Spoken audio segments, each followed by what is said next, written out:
तो गाइज पिछले क्लास में आपने पढ़ा था पर्सनल प्रोनाउन के बारे में, और आज हम लोगों को एक साथ दो दो प्रोनाउन पढ़ना है, जिसमें आपका दूसरे नंबर पे है रिफ्लेक्सिव प्रोनाउन और तीसरे नंबर पर है एम्फेटिक प्रोनाउन। ये दोनों प्रोनाउन को गाइज एक साथ पढ़ना है। आखिर एक साथ क्यों पढ़ना है? क्योंकि इस दोनों प्रोनाउन के अंतर्गत आने वाले शब्द बिल्कुल समान होते हैं, वर्ड बिल्कुल इक्वल होते हैं, केवल उनके प्रयोग में अंतर होता है। इसीलिए गाइज हमने एक ही वीडियो में ये दोनों प्रोनाउन को ऐड किया है। तो आइए गाइज देखते हैं, हम लोग समझने का प्रयास करते हैं कि रिफ्लेक्सिव और एम्फेटिक प्रोनाउन के अंतर्गत आखिर किस किस प्रोनाउन का अध्ययन करते हैं। तो सबसे पहले लिखे हैं माई सेल्फ, दूसरा है आवर सेल्फ्स, तीसरा है योर सेल्फ, चौथा है योर सेल्फ्स, पांचवा है हिम सेल्फ, छठा है हर सेल्फ, और सातवां है इट सेल्फ, और आठवां है देम सेल्फ्स। तो ये गाइस आप देख रहे हैं 8 इंग्लिश के वर्ड्स, 8 इंग्लिश वर्ड्स जो बोर्ड पे लिखे हुए हैं, ये एम्फेटिक प्रोनाउन भी कहलाते हैं और रिफ्लेक्सिव प्रोनाउन भी कहलाते हैं। तो एक चीज़ गौर करते होंगे गाइज कि ये सब के लास्ट में देखते होंगे किसी में सेल्फ लगा है और किसी में सेल्फ्स लगा है। तो याद रखिएगा गाइज, जिस प्रोनाउन के लास्ट में सेल्फ लगा है वो सिंगुलर हैं, जिस प्रोनाउन के लास्ट में सेल्फ लगा है वो सिंगुलर है, और जिसमें सेल्फ्स लगा हुआ है वो प्लुरल हैं। याद रखिएगा, जिसमें सेल्फ लगा है वो सिंगुलर हैं और जिसमें सेल्फ्स लगा है वो प्लुरल हैं। तो गाइज ये सारे प्रोनाउन रिफ्लेक्सिव फॉर्म में भी प्रयुक्त होते हैं और एम्फेटिक फॉर्म में भी प्रयुक्त होते हैं।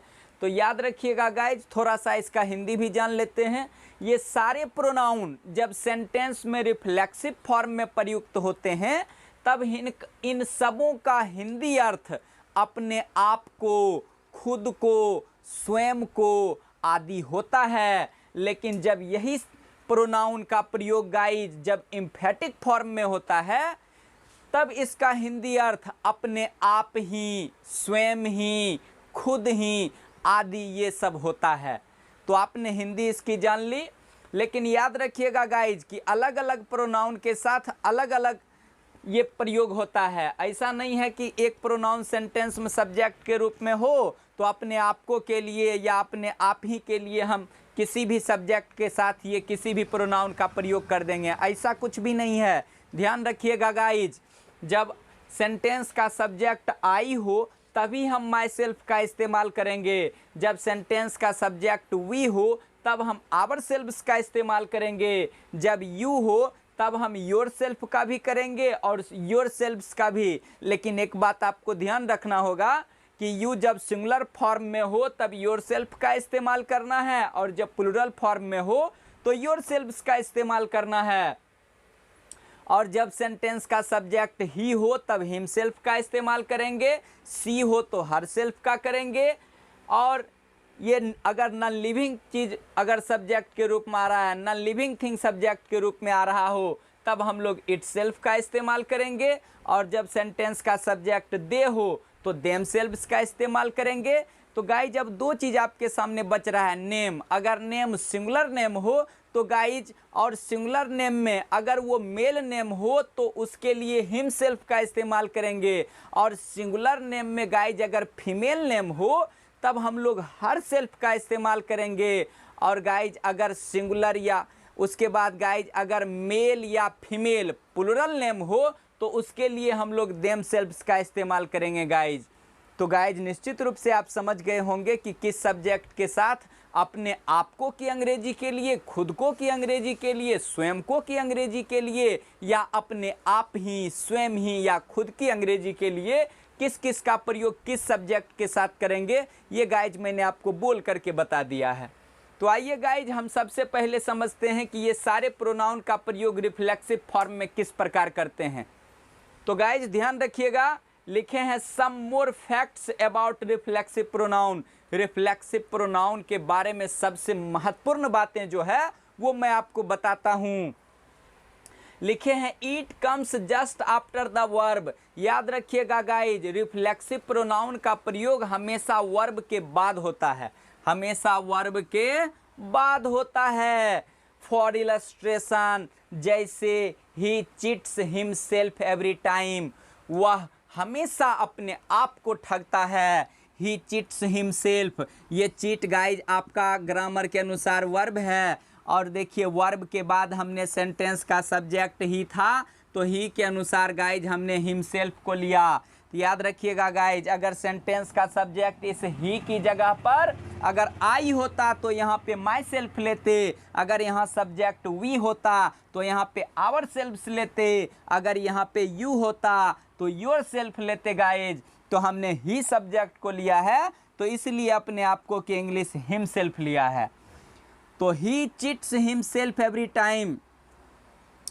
तो गाइज इसमें देख रहे हैं कि चिट्स आपका वर्ब है और वर्ब के बाद हमने इसका इस्तेमाल किया है।